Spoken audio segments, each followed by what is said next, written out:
Hello and welcome to another episode of Beyond the Black Rims. I'm Mars Girl. I'm Josh Knight the First. Welcome to Season 3, Episode 14. Or Episode 60 if you're counting. We're kind of crooked here. I might want to adjust this in a second, but this is kind of new to us here. Yeah, you're technically taking a look at our, I guess what we'll call our new set for the show, which is funny because this is the last show we do before we go on a brief summer hiatus. Yeah. Also, my audio setup here was kind of wonky, I guess. I was, for a little bit, I guess, letting the audio from my own stream come through. So if you guys picked that up at the same time, I apologize. It was kind of weird. And also the echo in here is kind of weird. So apologies. We're going to have to get this slightly figured out. Lighting is different in here. All kinds of stuff. Also, this couch, we're going to be using this in the living room, so yeah. This was kind of last minute. We didn't exactly have much else to use. Microphone is sitting kind of funky. I have to kind of prop it up. That's just how this is going. It's all new to me.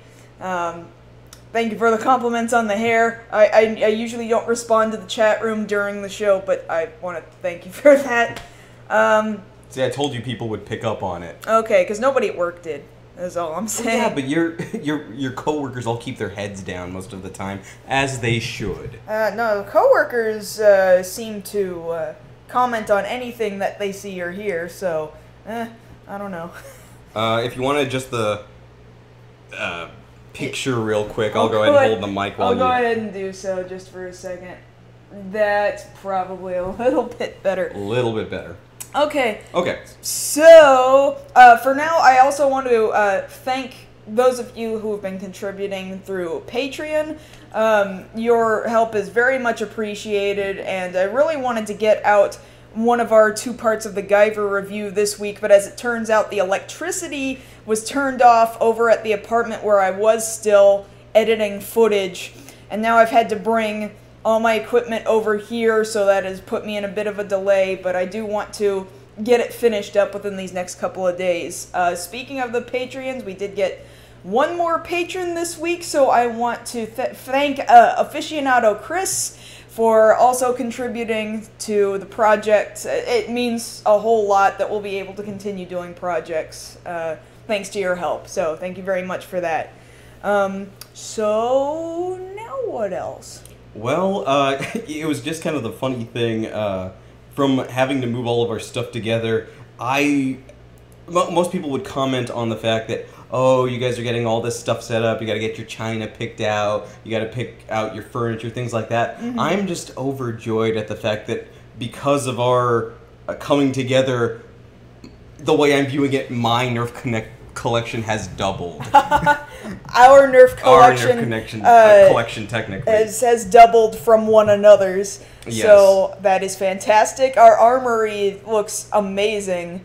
Once we actually get it on display, it'll look even better. Yeah, I think if you guys are live here with us, maybe during the Q&A, we'll turn the camera around and show you guys what we're talking about. But for right now, this isn't a permanent setup. We'll probably have a little bit more decoration, hopefully when we come back from hiatus. That way you guys have a little bit more visually pleasing things to see when you're having to put up with our 2 faces. Yeah, which, by the way, yes, there will be a hiatus coming, just to let you guys know. For right now, this is our last week before our hiatus. Things are going to get relatively hectic for us for these next 2 weeks, and then the 2 weeks after that. So I think we're going to be out for approximately 4 weeks. At least. Yeah, at least 4 weeks. But then we'll be back, we'll finish up the season, and hopefully there won't be a very large break after that. Right. And then we'll go into, we're already thinking about going on to season 4, aren't we? That's amazing. I never thought we would have made it that far. Pretty crazy, alright. So, how you doing? Hanging in there. I'm doing alright. Okay, we can talk about what stories we're talking about now. Alright, because we got a couple of stories to talk about tonight. First and foremost, to get the lighter stories out of the way before the heavy stuff, it was announced that a Sonic the Hedgehog CG live-action hybrid movie was announced, and we're going to talk a bit about why they It would was want to do announced that. that it was announced. It was announced that it was announced. Okay, yeah. that's good. Also, there's apparently a whole bunch of possible DC superheroes who are gonna maybe be in some crossover movies with one another. That could be cool. We'll talk about that later too. And of course, you guys were expecting it. We told you it was going to happen, so here it is. As much E3 coverage as we can squeeze into the last section, and we'll try and give it as much time as we can. And as you know, we're gonna be missing some stuff, clearly, but there are certain things that stuck out the most to us, especially. Yes. Our tastes might differ from yours. Hi, Kat. But if you are with us and you want to talk about E3 with us further in post-show, that would be great. You guys stick around for that too. So until then, what kind of follow-ups we got? Well, we got a couple of follow-ups. I know we said last week that we were hoping to tell you guys who the director of Ant-Man was. Well, we didn't have that information. This week we do. The director of Ant-Man turned out to be Peyton Reed, who is primarily a comic movie sort of director. He's directed... As in comedic. Yes. He did Yes Man with Jim Carrey, Bring It On, that cheerleading movie with Kirsten Dunst, Down with Love, The Breakup. He's done some interesting TV, though. He did Upright Citizens Brigade, The Weird Al Show, and I'm pretty sure this is referring to the Back to the Future cartoon. Oh yeah, you're absolutely right. 1991. Yeah. Yes. That would be it. Which makes me wonder, though, he's got no major action credentials to his credit. So I'm wondering where they're going with the story here. Yeah, because that tells me that it's more like, you know, maybe kind of fast, loose comedy, but, you know, not raunchy or anything necessarily. No, but I definitely get the feeling that he has his inclusion tells me that they're going to make this a funny movie more so than your typical Marvel movie is. Now, that's not to say that the writing in Marvel movies aren't comedic at times. You know, there are some really good one-liners in a lot of them. I just wonder whether or not this is going to hold up as a whole for launching a franchise, if it's too funny. Yeah, I see what you mean. Because I look at it this way. They tried to make the Green Hornet funny. And inherently, that character isn't so funny. He takes himself very seriously. Well, I'll say this much. The Green Hornet movie was an entertaining ride. But I will give it that much at least. But it only sits on its own as if anything else Green Hornet doesn't exist. Pretty much, yes. Do you think that's the direction that Ant-Man is kind of looking like it's going in? Well, see, I would feel better if I could think that, but as it stands that it's part of the Marvel Cinematic Universe and it has to tie back, that makes me worried. I see what you're saying. Because if it's supposed to tie in there, it's going to kind of stand out a little bit more, which would have been fine if it had been Edgar Wright's baby basically standing out from the others, and that would have been in a good, I think, positive new light, whereas here, I can't help but be skeptical. I see what you're saying. Okay. I mean, I think we're clearly still going to watch it. Probably, yeah. But it might be that I end up liking it, because, again, in comparison to Green Hornet, I liked it. I liked the movie. It didn't mean that I liked it as an adaptation, but I liked the movie. I pretty much have to echo that sentiment, knowing what I know, because the reason I got into Green Hornet was my dad. My dad's a huge Green Hornet fan. Like, whenever the Sci-Fi Channel would show, like, the all-day marathons of the series, he and I would watch that, and that's what got me into it as a kid. And then I grew up and then found out more about it, started reading the comic books, things like that, all this stuff Dynamite puts out. And yeah, there's a great love for this character that I think would have been in that movie that just didn't make it through because of the fact that they pushed it for more of a comedy skew. But, you know, that's that story. We also have a little bit of a, I guess you'd call it somewhat breaking news. Apparently, Harrison Ford got injured filming Episode 7. What was he doing? They don't say what he was doing. Well, they yeah, just clearly that would give away movie information, wouldn't it? Well, all they said for certain is that he suffered an ankle injury today. He was taken to a local hospital and is receiving care. They're going to continue shooting, probably around him, but hopefully he'll be back on his feet soon. That sounds more like an old man injury. Unfortunately. I really have... That sounds really mean, but it also sounds like, hey, okay, so we need you to just step down from this curb. And then he twists his ankle. Okay, let me do that. Oh! And then Chewie wasn't there to catch him, I guess. He looks up and he's like, I'll see you in hell. He's yelling at the curb. What are you trying to say? Chewie pushed him? He knows what he did. He knows what he did. I didn't kill my wife. No, a different movie. But hopefully he gets better soon. I don't think an ankle injury will take him that much out of commission. But probably not. At his age, who knows? Another piece of news we were going to announce is that the Marvel Netflix Daredevil project has found their kingpin in actor Vincent D'Onofrio, who people would know from Law & Order, Criminal Intent, and of course Men in Black. Well, those two pictures that we're looking at on superherohype.com next to one another, he looks okay. Yeah, you just put on a little bit more weight and he looks fine. I think he'll be an excellent Kingpin. The man is an actor. Mm-hmm. Like now, don't get me wrong. There's something to be said about Michael Clarke Duncan's portrayal. Rest his soul. But there still was a lot to be desired there. He had the size and he had the weight. I just didn't think he had the acting weight for that role. That's not to say he couldn't have done it. I just don't think that script was the greatest script.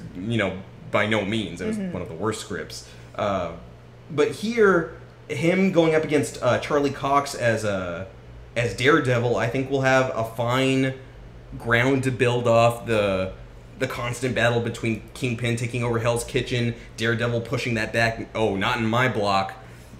I think this is a good start for them as far as those Netflix series go. I feel positive with this casting. I'm really actually looking forward to those Netflix series. I think it will give Daredevil, for example, I think it'll kind of pull it back into the light where people can look at it and not cringe just from past on-screen appearance.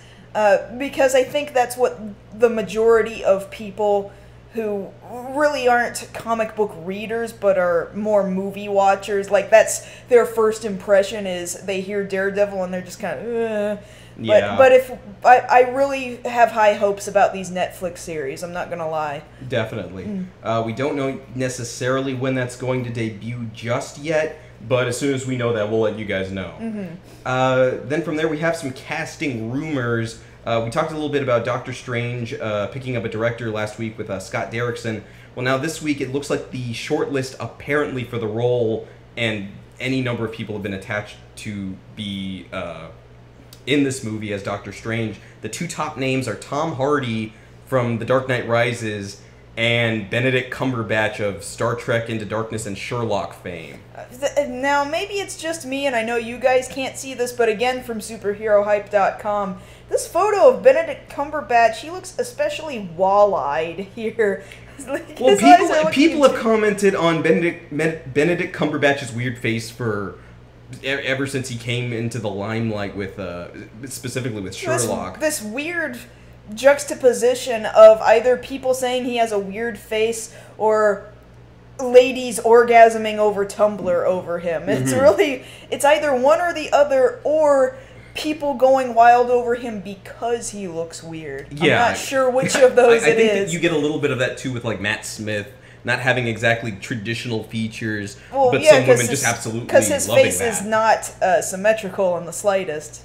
Well, even so, can he do the role as an actor? I believe that fully. Does he look... Well, really, the bigger question is, will he look good in a mustache and goatee? I was gonna say, I need to, like, can somebody MS Paint this? Surely somebody has already MS Painted a mustache and goatee. I kind of wanted to see that. Now, Tom Hardy, on the other hand, I kind of see him more for the role. Between these two. He definitely has acting chops. You know, he's got a bigger resume than just The Dark Knight Rises, obviously. If you see him in Inception, Bronson, any number of other movies, he could do this. And really, I think it would be in his best interest if people forgot about the turn his Bane took in The Dark Knight Rises. From, you know, cold, hard, you know, I'm Gotham's reckoning to, I did this for the little girl I saved. Yeah. Well, really, other than that, I thought he was an entertaining Bane. Well, he was an entertaining Bane, for sure. And then even, you think about it, too, these are two guys we've got from Star Trek movies up for the role. Very true, yeah. So you wonder what pool they've been looking at for their actors. I would almost argue, if we're going to go full Star Trek pool here, how good is Carl Urban's British accent? Or if he even needs a British accent, really. No, I don't think he needs an accent, inherently. No, just don't even go down that route. I don't necessarily want to have to, like, tear my mind away from, man, what is Spock doing in the... Oh, What's right. Spock? I said Carl Urban, that's I know. Bones. I'm not talking about Bones. I'm talking about pulling from a Star Trek okay, pool. fine. Because if you mean, like, Zachary Quinto, no, I wouldn't want him for Strange, not in the slightest. I'm not saying necessarily for Strange. I'm talking about actors as a whole for this movie. Okay, fair enough. Wow, you completely missed my mark. Okay, anyway. Is And that it for... We've got one last piece of follow-up news. I've been waiting to confirm this for weeks, because the news has been circulating around, like, is this true, is this not true? We can confirm now, Guillermo del Toro is currently writing the script for Pacific Rim 2. Yes! I just watched it again last night. Like, that movie, alright? That movie. My ringtone is the Pacific Rim theme. Like if you haven't watched that movie, what is wrong with you? Like, we usually try not to push things too hard, but that movie is brilliant. Well, I will say this much. If any of you were ever hoping for, like, a giant robot movie to hit Hollywood, like, this is about the closest you're gonna get to, you know, mechs, Gundams, Eva units. For the time being. For the time being, until Hollywood lightens up and gets, oh, people like this. Well, because you think about the history of giant robots in movies, the best we had to offer for a while was the movie I keep bringing up, Robot Jocks. And then, what do we get? Which was kind of cool for its time. For its time, yeah. And I always say, if you have the chance, go watch it with some friends, you'll have a great night. And then from there, we've got, like, the kind of sort of mechs in, like, Avatar and the Matrix trilogy. Mm-hmm. Which they're more or less the same build, kind of. Very Exo-Squad looking. But they're only so big. You know, you still wish for Gundam-sized, Evangelion-sized robots. Well, this is what Pacific Rim delivered on. I'm just gonna say this much about the sequel. I don't want that relationship that... Raleigh and Mako? I don't want that to turn into a romance. No, I don't want that either. I will be furious if it turns into a romance, because I was totally okay with them looking like, yep, we did it. And we've got a bond. And we're close. And I was okay with, oh, so they didn't get it on. Like, thank God. Like, I don't feel like you that remember, movie we went that. to go watch it, and then at the end I'm like, don't let him kiss. Don't kiss. Don't let him kiss.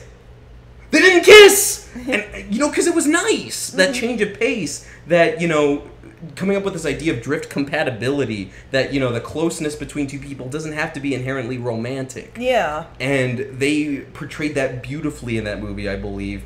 Now, there's some other rumors about where the script is going that I'm not going to say one way or another to confirm just yet. We'd like to wait a little bit before we've got an official announcement and tell you guys about it. I'm just saying, if they're going through with these ideas that we're hearing about, I will wet my pants with anticipation for the next movie, and I will be in a tent waiting for this movie with as many friends as I can get. Okay. And I'll leave it at that. Alright, so we actually have real stories. Yes.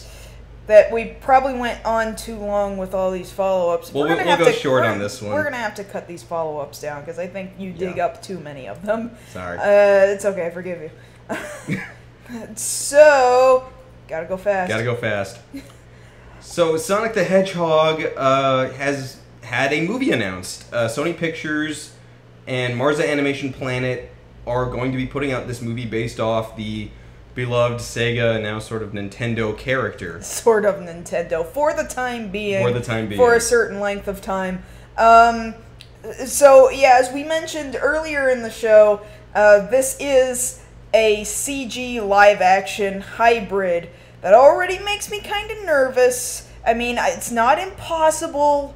It's not, because, let's face it, it's not like Sonic has not interacted with, like, human beings. Like, well, clearly, Eggman or Robotnik is a human being, but he's just kind of a... He was, like, the one... You know? Yeah. But there are other pieces of game and animation media where Sonic interacts with towns or even big cities. So I guess it's possible that it can work combined live action and animation. I'm just gonna say that Sonic fan film See, that's the problem I have with this. We have to bring that up. Well, yeah, we do. Now, I'm going to say this much, because it debuted at MagFest, right? last MagFest in 2013. It's less than 20 minutes long. I think it's worth the watch, and I think it... I would argue it's worth the one watch. Yeah, the one watch. You don't need to watch it more than once. I think that it was very valid. I think that it had a point, it served a purpose. It clearly was not perfect. There were a lot of really static, long, drawn-out, kind of boring monologue, dialogue sequences, and somehow, amazingly, they got Jaleel White to voice Sonic. Which, okay, that's it. And their CG was okay for fan film, sort of, you know. I'm just saying that was combination animation and live action. Right. And granted, it was short. They were working with very restricted budget, you know, a lot of donations. Yeah. Of course, it's hard to say, it's hard to compare that to, oh, Colombia's got all this money to work with. They can make it look good. That's not a problem. I just wonder, because at least in the fan film, you address things like Robotnik's real human name, you address the Chaos Emeralds, you're addressing all of these things that a fan will clearly... Well, here's the question I'm wondering. Which name are they going to go with? They're going with Robotnik or Eggman? Well, what did they say in that article? Here in the article, they say Eggman. Okay, I mean, either is satisfactory to me. Yeah, I don't really care one way or the other. Personally, well, I guess I can't say that. Personally, I do prefer Robotnik. Now, Marza Animation Planet, they had a pretty gorgeous-looking movie that came out, and now I'm blanking on their name, but they're a Japanese CG animation studio. Yes. So that animation, it's gonna look good. I'm not gonna lie, it's going to look very good. I just don't know how great it's going to look next to real live-action people. Now, the thing that they've worked on most recently would be the Captain Harlock. There, see? Gorgeous. Which, by the way, I believe is coming to Netflix. Yes. This summer? Either this summer or, like, in August. Uh-huh. Don't quote us on that, but we do know for a fact it is coming to Netflix with subs at least. Mm-hmm. But yes, you look at that, they've also done work on Sonic games too. They did Generations, Sonic Colors. Yeah, so clearly this studio is, I'm not concerned about how good Sonic is going to look at all. I'm concerned about who's writing it, just how accurate are they going to be to pre-existing media. Well, basically that's to say that the look of the Sonic movie will be the least of our worries. Well, because I can tell you that the screenplay writers are Evan Susser, that is the pronunciation? Susser, I believe. And Van Robichaux, who was also worked on Upright Citizens Brigade. A lot of that going around now. A lot of that going around right now. But past that, I think it can work. It doesn't mean I'm not concerned, because, let's face it, we've had Garfield, we've had Smurfs, Marmaduke, Scooby-Doo. Scooby-Doo, I actually think came the closest to being what it needed to be, but it still was like, I really kind of wish you hadn't. Chipmunks? I'm just saying these are all examples of things that went CG live-action hybrid, and it probably shouldn't have. Yeah. So because the problem so with they that bank. Like, don't get me wrong, these movies bank because like, kids. Because nostalgia. It doesn't mean that it's to be done. Well, more to the point, it doesn't mean that it's good. Yeah. Like, you can't sit there and tell me that those CG Chipmunk movies at all hold a candle to the Chipmunk Adventure. Chipmunk Adventure is friggin' legit. It's amazing. It made me cry. Still cry. I think I brought that up before. I will still cry at the Chipettes, and that penguin, and that lullaby. Like, I can't even think about it right now. That song, it hits me in the feels every time, and I'm like, you know what? Go ahead, open shots, because it's beautifully animated. There's feeling there. And that's the thing that I think some people, unless you're Pixar, you have a hard time doing that, getting people in the feels. Mm-hmm. Now, that's not to say that Sonic is for getting people in the feels, but it would be nice if the story had a little bit more weight. I mean, there are some Archie comics that have done it pretty well, and then there are other Archie comics that kind of didn't do that nearly as well. Yeah. Like, in that Sonic fan film, like, Sonic fans are pretty convinced... Our audience is grown up and adult now. We can use whatever language we want. Like, there was a Flash animation that made that joke, but the fan film decided it needed this really awkward drop of GD in it, and I was just kind of like, oh, that came out of nowhere. Yeah. I don't think we'll have to worry about that showing up in the movie. I'm not entirely certain, because, like, all of these other hybrid movies also have content dropped into them that I'm like, you went there, like the chipmunks eating their own poop. That really unnecessary. Like, we really needed that for character development. Good job. No, that was for toilet humor for kids. So I'm actually going to say that I'm not completely against the idea of this movie, and it does sound like they have some decent enough people working on it. I'm a little nervous about... There was one name that came up in the production. I'm not sure what role he plays. Moritz?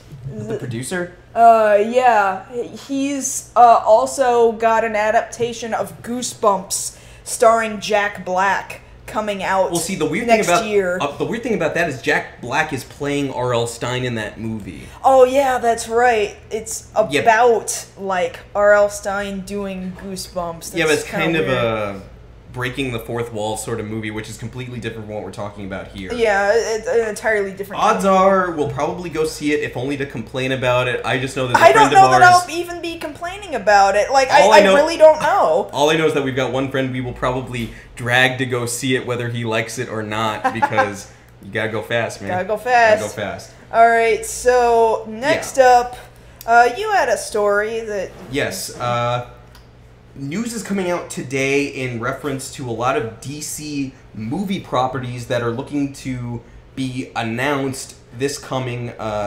Comic-Con International. And specifically, we don't have this confirmed yet, there's just a lot of news circulating about this, that after Batman v Superman, I'm sorry, not quite Justice League, there are going to be other movies coming out, and some we knew about, others we didn't. There had been rumors of a Shazam movie for 2016. Supposedly, these are all going to get confirmed. The Joseph Gordon-Levitt Sandman film following that, we did already know about that a little bit. Justice League in May 2017, we kind of knew about that. The new stuff here is that right after Justice League, about 2 months later, will be a solo Wonder Woman movie. Mm-hmm. And then later that year, around Christmas, there will be... So my cat just knocked over a bunch of boxes. Keep going. In Christmas time of that year, there'll be a Flash Green Lantern team-up movie, and then in 2018 there will be a solo Man of Steel sequel. Mm-hmm. And this apparently is all going to get confirmed at Comic-Con. So we have pre-confirmed their confirmation of these movies? Well, see, where are they getting this information from? I'm just curious. A new news site that just launched recently, NikkiFink.com. Now, the thing about it is, for the most part, with the way DC announcements have been going, specifically with Not Quite Justice League, I love that title still. Yeah, I'm gonna say it until the movie's out.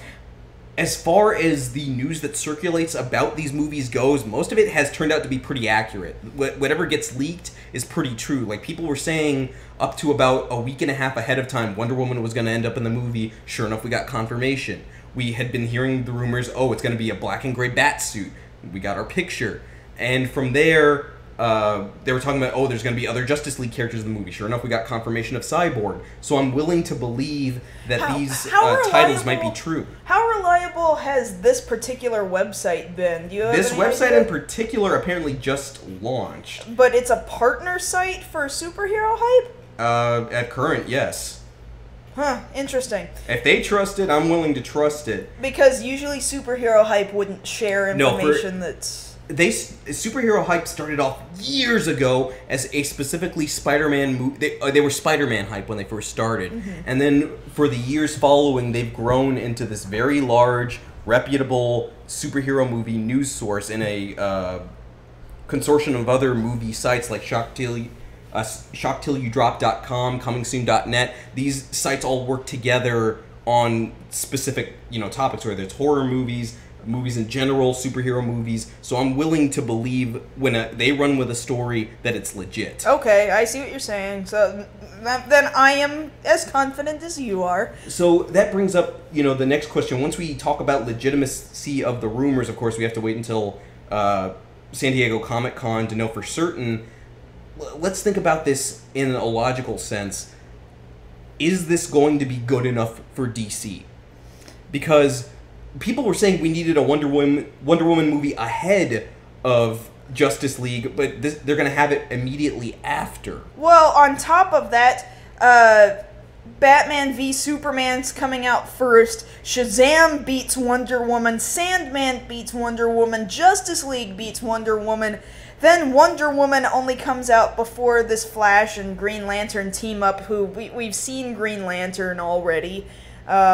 And then before Man of Steel 2. Wait, Man of Steel 2 is not the same thing as Batman v Superman? According to this listing, no. I am so confused right now. I know, right? Because technically, that's us making an assumption on not quite Justice League's part that it was a direct sequel. Really, from the look of this rumor, it's not. I guess not. I guess I'm the idiot. Well, I mean, I wouldn't say that. I think everyone was convinced that, because that was the story we kept saying was like, why is Superman, why is Batman getting so much hype in Superman's movie? Right. That's what we kept hearing was like, oh, and then there's all these other names of all these other heroes, and we're like, they're getting so much more news than Superman is in his own movie. We were all convinced that this was Superman's sequel movie. Because I'm looking at it here. If they're putting Shazam out before before Sandman and before Justice League, that lends credence to Shazam showing up in Justice League. Sure. So that gives us... This gives further credence that Batman v Superman is literally not quite Justice League, as in it's more like the pre-Justice League movie. Well, because look at the title they gave us. Batman v Superman, Dawn of Justice. Yeah, it's not quite Justice League. It's appetizer for Justice League. I almost wonder if this movie's even necessary then. Like, why would you do that? Bank. Because they're trying... It sounds more like they're stalling for even more time by making a movie to appease us until they can make the movie they actually want to be making. Well, see, what this tells me, I think the biggest thing this news story tells us is that this more or less gives us the casting, well, maybe not the people casting, but the character casting for this movie, because that confirms at least Batman, Superman, Wonder Woman, more than likely Shazam, we knew about Cyborg, and now Flash and Green Lantern. That's 7 members, that's enough to make a Justice League movie. I have a question, when did Man of Steel come out? Was it last year or the year before? Last year. Okay, because that's a 5-year break between Man of Steel movies. Yeah. Whereas that's a really big gap. You think back in the 90s, the shortest distance between like Batman movies was 2 years. Yeah, exactly. That's what I'm saying. And even the last Batman trilogy didn't take that long between movies. No, not even. Like, what was it? Like 3 years difference between, like... At max, at yeah. Max. So, really, again, this shows Superman's not that important. He needs to be there, but he's not our cash cow. They know that. But, and I'll go ahead and bring up that point. You bring up, we get Shazam, Sandman, Justice League all together, and then Wonder Woman by itself. And we're probably going to talk about this a little in the E3 coverage. Aren't we having enough problems with not putting a female protagonist at the forefront? Oh, yeah, absolutely. Like, I realize that everyone seems to think that comics are man-only territory, but, okay, you're ignoring more than half the population. That's okay. Yeah, that's cool, right. too. So I'm not certain... To me, this feels like even if you're getting, what, 2 of those movies out ahead of time, that's kind of putting the cart before the horse if we're getting Wonder Woman and then Flash and Green Lantern after the giant team-up movie. And then we're teasing them here in Not Quite Justice League. I don't know that this plan is going to work for them. If this gets confirmed, one, I don't know if it's going to work in terms of storytelling. Yeah, granted, we don't know the story, but still this kind of confuses in what order you tell a story. And then 2, like, I'm trying to figure out... Because when are they going to film this stuff? Don't get me wrong, I actually am really excited about Shazam and Sandman. No, Sandman's probably going to be great. I just... Why that order? I guess I don't necessarily understand. That is my only concern. Also, DC has only put out really good Batman movies to me, and I have not necessarily appreciated Superman movies as of recent years. So I'm not so confident with DC's movie making skills. I'm just not. Yeah, if it doesn't have bat ears and a cape, I don't trust it. That's very sad. Well, because you think about it, they had a great opportunity with Green Lantern, and they wasted it.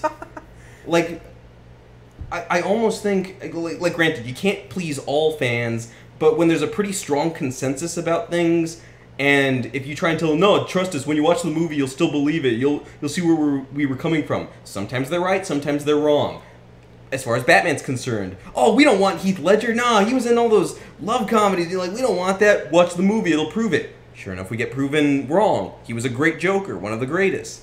Very unique Joker. Ryan Reynolds is Green Lantern. Why Ryan Reynolds? There's so many other people. Nathan Fillion would have been a perfect choice. No, just watch the movie; it'll prove it. No, you were still wrong. Well, that's because with Heath Ledger, he was a great character actor in that sense. He was an actor, you know? He could take a role and be something that you didn't expect. Ryan Reynolds, I expect Ryan Reynolds every time, and they gave us Ryan Reynolds as typical standard Ryan Reynolds. It was Van Wilder with a power ring. Yeah. Pretty much. So, like, I don't know what they were expecting us to think of it. So that's where I'm coming from. So, really to wrap up this section so we can get to the next one, the questions that get brought up now is that if they confirm Shazam, they got to move really fast to get a director, to get a cast, to get a script, and get that off the ground to get it filmed by 2016. Because they've only got so long to do it. They're going to have to really push that. Sandman, at least we had heard that they were planning on that Joseph Gordon-Levitt was attached. So that's fine there.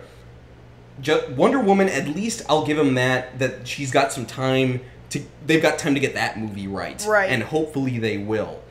As far as Flash and Green Lantern is concerned, 2 questions come to mind. 1, who's playing them? And 2, who's playing them? Because Flash, like I said, by this point, Grant Gustin will be cemented as his performance in The Flash one way or the other. I still think, even now, that he's the solid choice to go with. By that point, if we don't see him in a movie until 2017, that's plenty of time for the series to get off the ground, for him to get established, and then make that jump to the movies. You really think that that it's a good idea for the TV actor to also do movie portrayal? Yes, I still firmly believe that that's DC's best way out. Okay. You can call that a copy of Marvel, but it's what they need. Okay. And as far as Green Lantern is concerned, one of 2 things, or if not both. Fix that dang suit let's not do the dang CG thing. Give him something, latex or cloth, something that I can believe is physically on him. Right. And recast. I wish. If you don't recast, at least fix the suit, or if not, both. Mm-hmm. That's pretty much where it goes with that. And then Man of Steel 2, maybe, you know, he'll act like Superman by that point. Maybe he will regret destroying most of Metropolis by then. We'll see. I don't even know that they're going to address that in Batman v Superman. I really hope they do. It would be nice. I'm hoping. That's all I can say. But that's all we can say for now. Probably when we come back from hiatus, we'll be able to confirm and talk about this one way or the other. Right. So finally, I want to give as much attention to Reggie coming at me. Don't scare me like that. It's okay. Iwata's got this covered. All right, cool.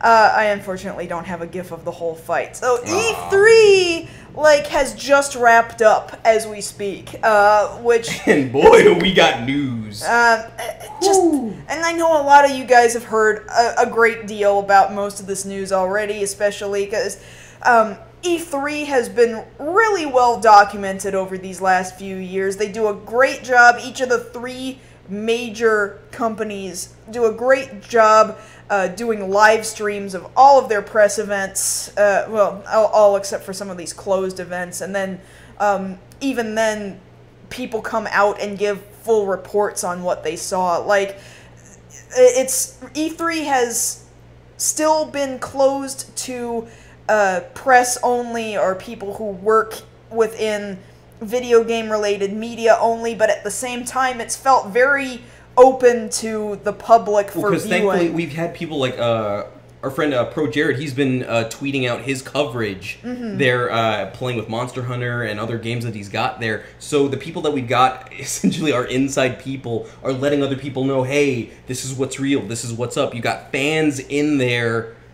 who have made it into these industry-only things and are letting us know on the outside, hey, this game is legit, this one's a little buggy, so on and so forth, so you feel like you're there. Exactly. So, that having been said, I bring up this gif of Reggie versus Iwata, because, that, to me, I'm gonna say that Nintendo won E3 in personal opinion. I will say that because it felt like, as I was watching each of the biggest junkets, Nintendo just looked like the most fun to me. I'll say it as much as, to me, it looked like Nintendo got the least complaints online. Yeah, absolutely.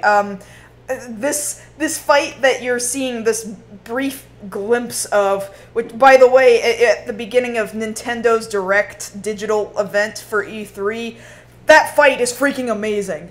I'm not gonna lie, you need to go out and you need to find the footage of that fight, because their stunt doubles that they got are just the most amazing, some of the most amazing fight work. It's very JoJo's Bizarre Adventure. Well, minus the stands.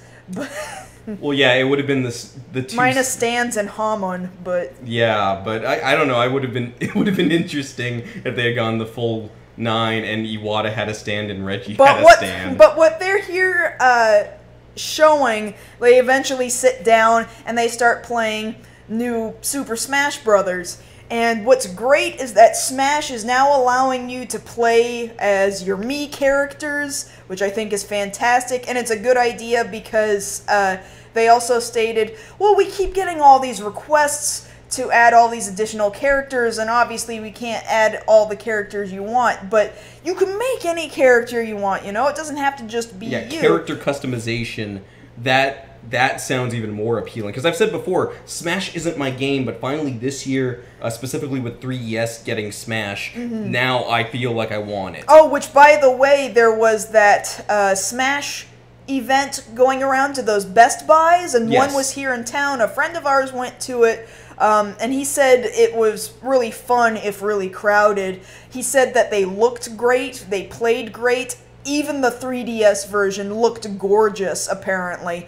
But yeah, being able to play as Mii characters, having 3 different classes to choose from, like a gunner, a brawler, and a sword fighter, and then being able to customize even more deeply all these different move sets for each of those.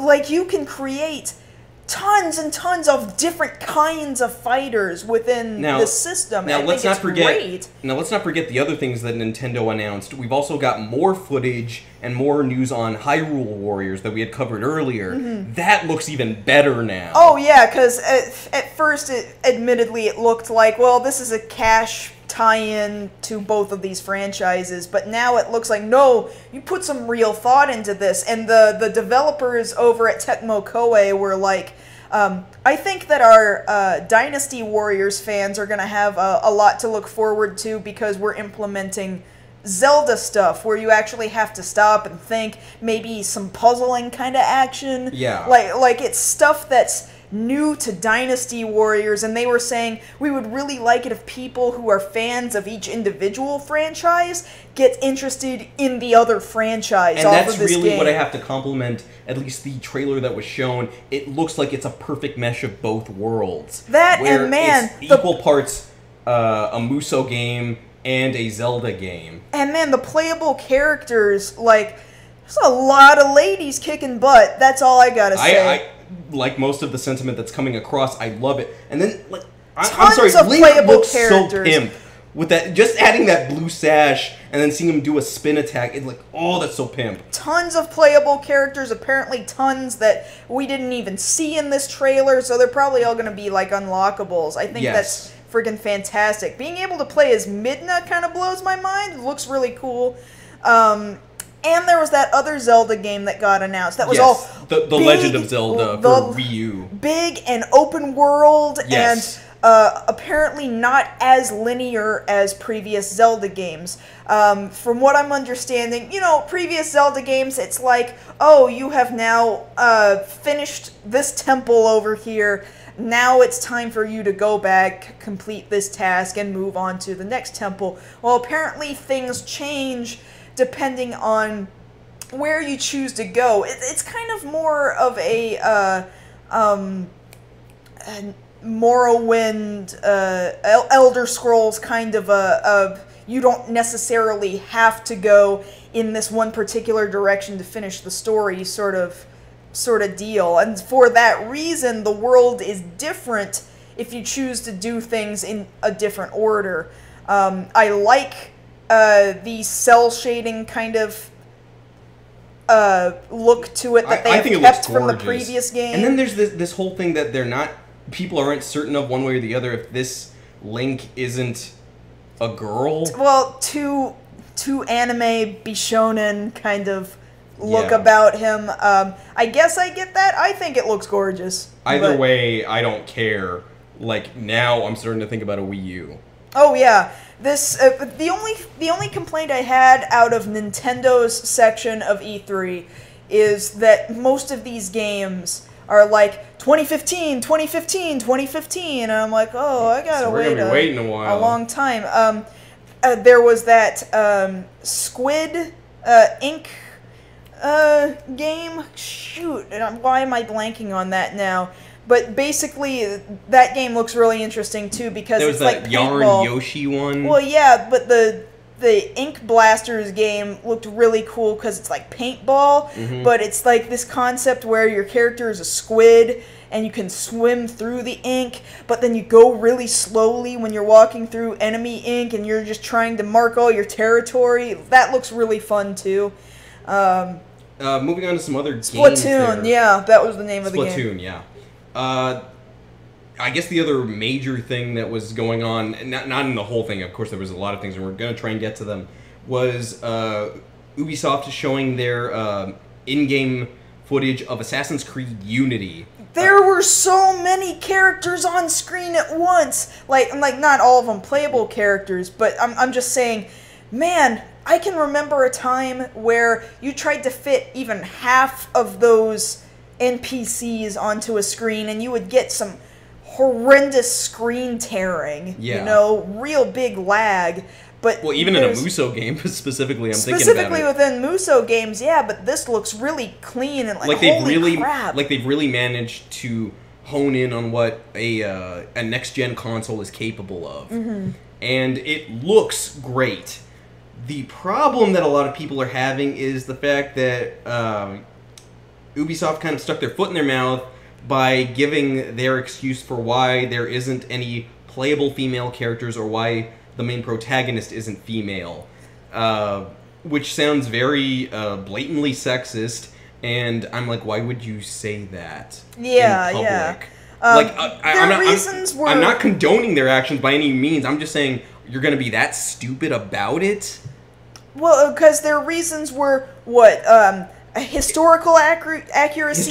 They were saying it's not historically accurate. It costs too much money, and it takes too much time to put in a female character. All of which, for the last couple of days, they've been called out in their BS for each one. Yeah, so it would be my hope that Ubisoft, 1, apologizes, and 2, just friggin' put some assassin's robes on one of their female models at least. Like, it's really not that hard. It's because really the internet has not been that letting them have it for days now, relentlessly. Thank God, as well they should. Because keep it's like, going, internet. We need to get John Oliver on this, and then Ubisoft would. That would be nice. Ubisoft would be. They would have to bend.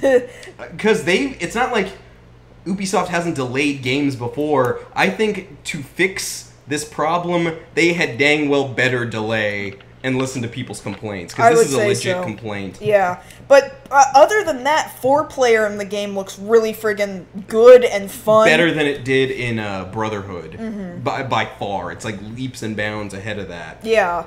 Other games that got announced, we got our first taste of what the new Star Wars Battlefront will look like. Which, there's no gameplay as of yet, but it looks very, like, fans are the ones that are producing this. They're so passionate about it. They were allowed to go into the Lucas Cultural Arts Museum and take real-time captures of all these little animatics and props that were available there of snow speeders, the Death Star, astromech droids, you name it. Those are fully rendered in-game.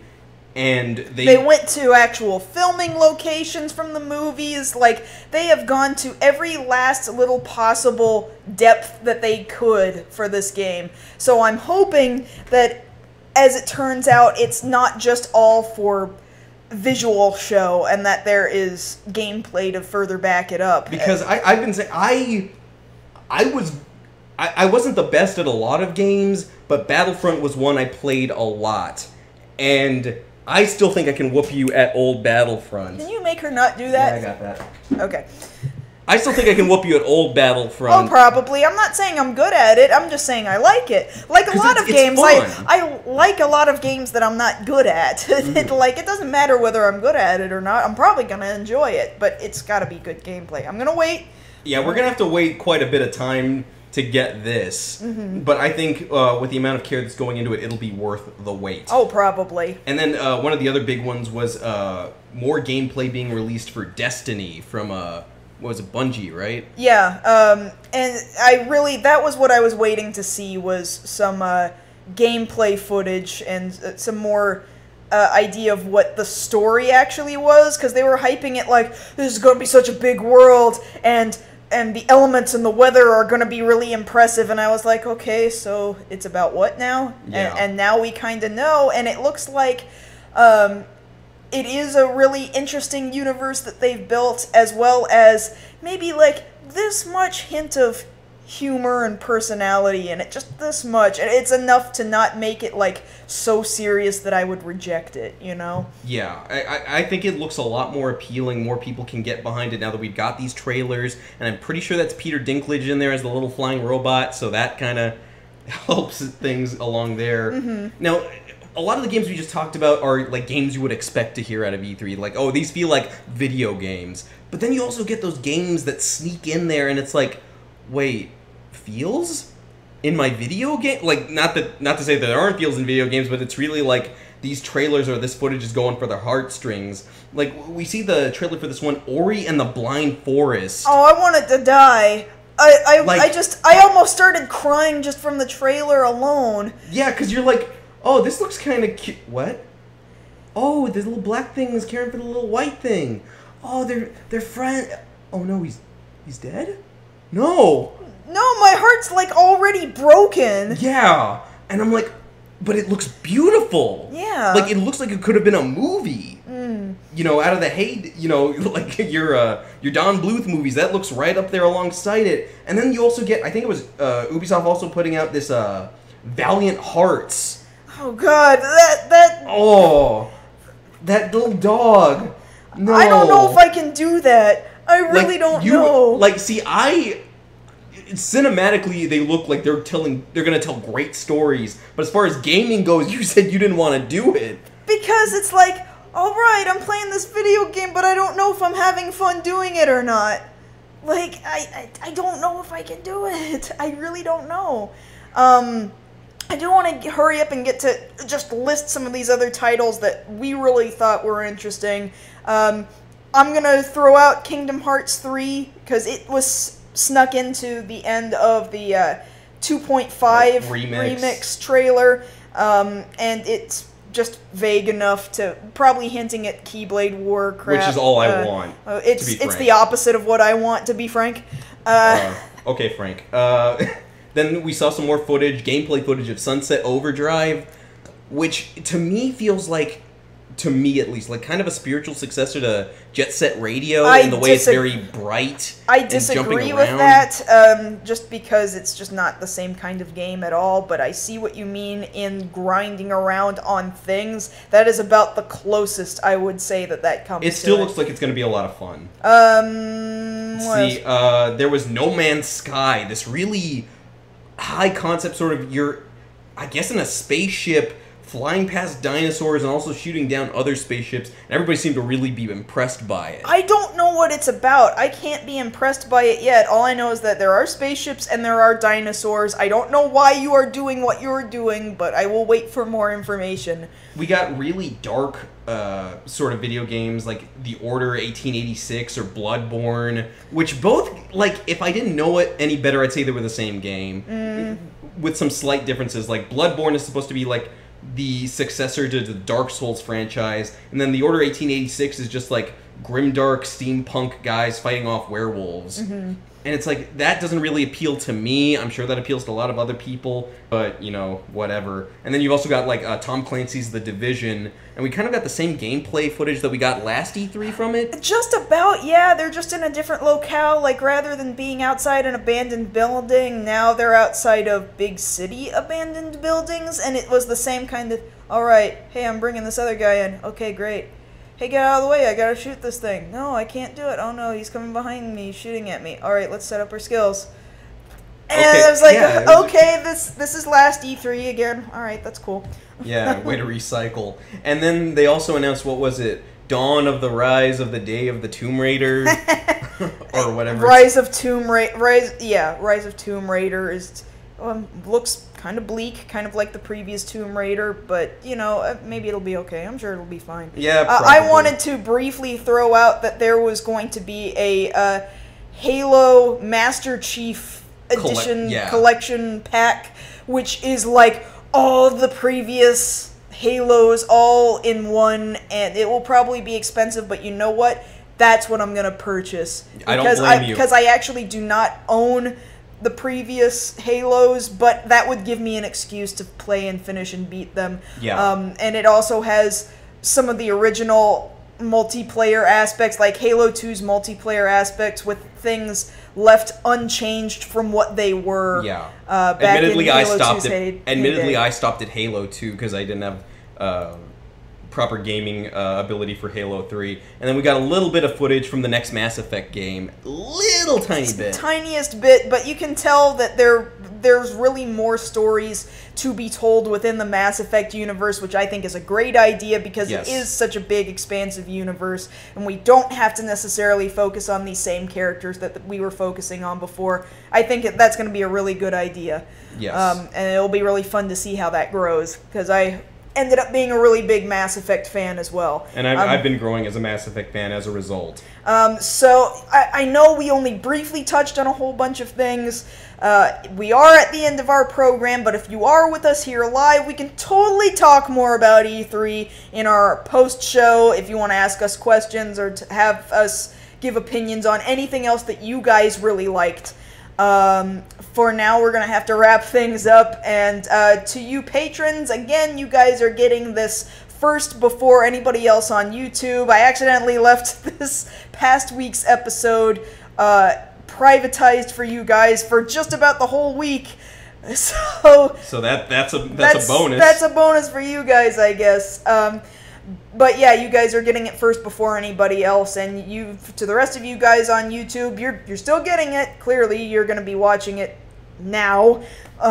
And I say now because they're not live. Now is later okay, for you know us. What? Never mind. For those of you that are here right now, stick around. Like we said, we're going to have that chat afterwards. In the meantime, while we're on this hiatus, you can still keep up with us on our individual Twitters. I'm at Josh Knight First. I'm at Mars Girl. So that's going to do it for this episode of Beyond the Black Rims, and hopefully next time you guys see us, we will no longer be legally single. And also, yes, we are going on that hiatus. We'll let you know when we plan on coming back. It will be at least a 4-week hiatus. At least, but we'll let you guys know. So, that having been said, I guess that's about it for this part of Beyond the Black Rims. So you guys have a good night.